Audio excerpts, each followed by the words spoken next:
Skin analysis is the part of a professional facial treatment when the cosmetologist determines your skin type, skin conditions, and the best course of treatment. For proper evaluation of the skin, it is important to know the anatomical and physiological characteristics of the skin. Let's summarize the basic knowledges. The skin is composed of three primary layers: epidermis, dermis, and subcutaneous tissue. Each layer possesses specific characteristics and functions. The epidermis is the most superficial layer in the skin. It is very important from a cosmetic standpoint because it is the layer that gives the skin its texture and moisture and contributes to the skin color. The dermis lies between the epidermis and the subcutaneous fat. It is responsible for the thickness of the skin and as a result plays a key role in the cosmetic appearance of the skin. Subcutaneous tissue or hypodermis, or sometimes it is called subdermis, is one of the largest tissues in the human body. The major components of this layer is the adipocytes, fibrous tissue, and blood vessels. The epidermis is composed of the outmost layers of the cells in the skin. It is stratified squamous epithelium. It is composed of keratinocytes. Epidermis acts as the body major barrier against inhospitable environment. If the surface of the epidermis is dry or rough, the skin appears aged. Keratinocytes, also known as corneocytes, are the cells that comprise the majority of the epidermis. Keratin filaments are major components of the keratinocytes and provide a structural support. Keratinocytes are born at the base of the epidermis at the dermal-epidermal junction. As these cells progress through the epidermis and mature, they develop different characteristics. The layers of the epidermis are named for these characteristic traits.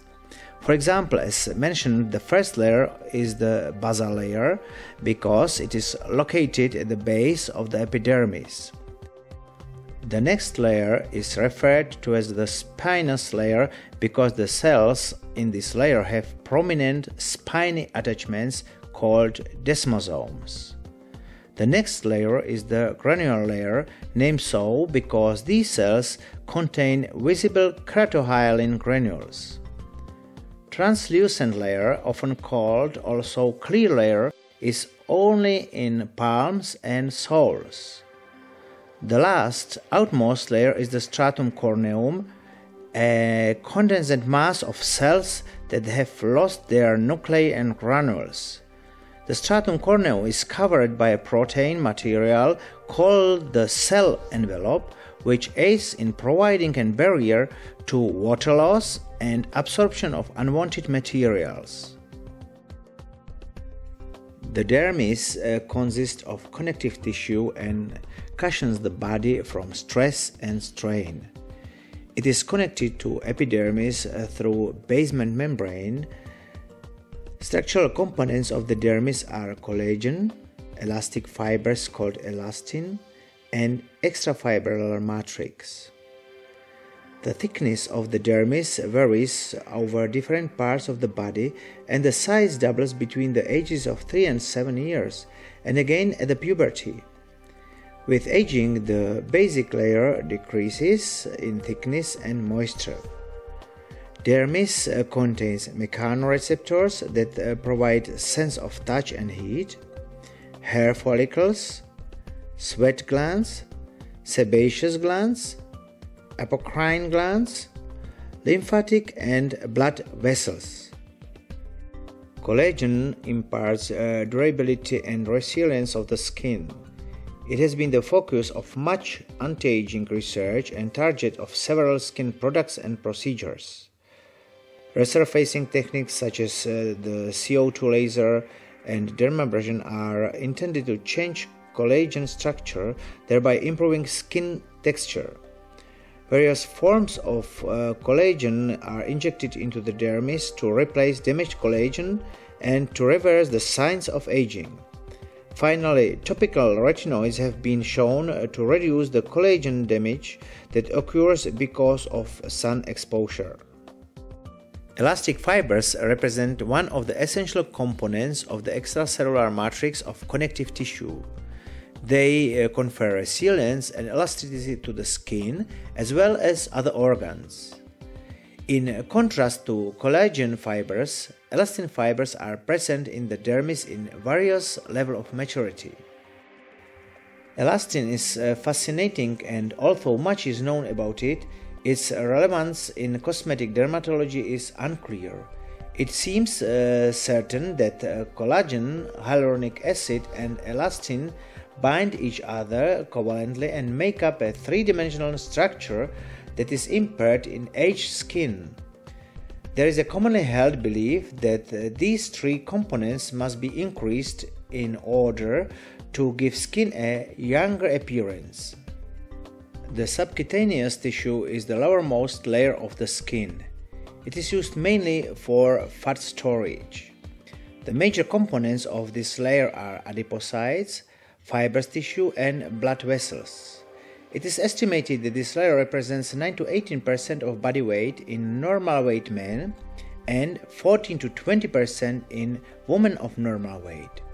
Fat mass can increase in obesity, which may represent 60 to 70% of total body weight. Although gaining fat in the body is undesirable for many, losing fat in the face has cosmetic implications as well. Adipose tissue gain and loss and volume changes contribute to the aged appearance of the face and body. The subcutaneous tissue is usually not given as much attention as the dermis and epidermis. It is important for dermatologists and cosmetically oriented physicians to pay close attention to this tissue because it has many roles in cosmetic dermatology and general appearance. Adipose tissue is classified into two morphologic types, white and brown adipose tissue. White adipose tissue normally appears yellow because of the accumulation of beta-carotene, while brown adipose tissue was named by its appearance derived from its rich vascular supply. We talk about adipose tissue not only from the point of skin morphology. Important cosmetic topic is also impact of obesity on the skin. Obesity is responsible for the change of skin barrier functions. Hyperfunction of sebaceous glands due to high levels of androgen-like hormone or insulin-like growth factor hormone can aggravate severity of acne or hirsutism, can delay wound healing process, or disturb blood and lymphatic circulation. Rapid weight gain can cause stretch marks. In addition, in intertriginous area, moisture accumulation can lead to candida infections. Obesity is implicated in a wide spectrum of dermatologic diseases and, of course, many internal diseases.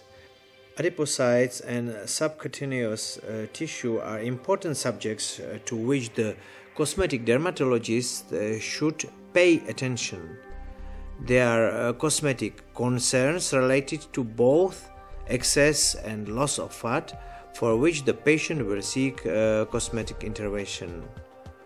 Furthermore, cosmetic dermatologists and surgeons should take an active role in counseling patients on proper nutrition and weight management from both extremes, from to be too thin or too heavy. Skin morphology summary is done. Please watch the video about skin analysis. Thank you for attention.